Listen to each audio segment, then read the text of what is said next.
başlar şavlıyor illenmey Elle yıllarga sirişi onun ağrılarına Çiller geçti lejinler yopraklar uzak kala Gözgü vurman işlerine kırılar zımbara Çiller geçti lejinler yopraklar uzak kala Gözgü vurman işlerine kırılar zımbara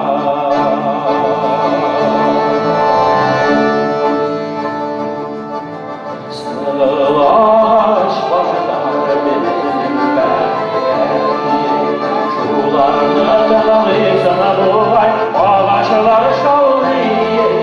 Şiir yesilir acılar yapraklar bozuk hava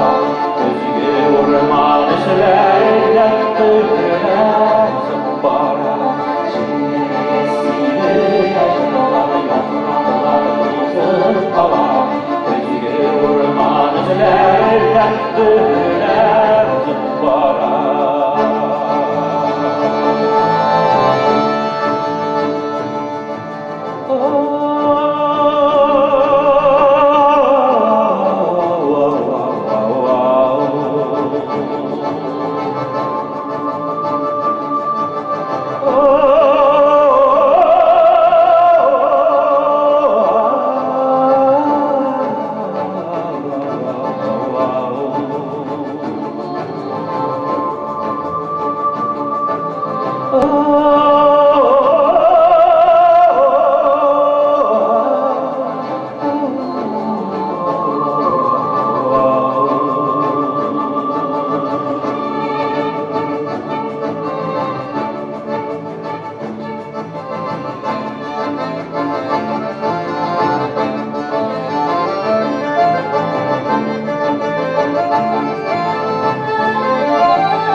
Uzaktan şakalarla güzel benim canım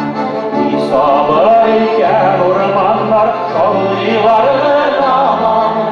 Çilleri geçsidir ecralı yapraklar tuzlu kala Gözgü orman işlerinden kırılar zımbara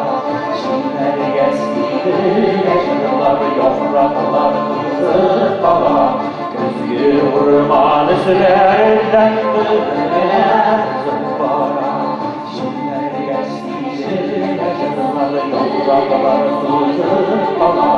Gözgü vurman işlerden kırılar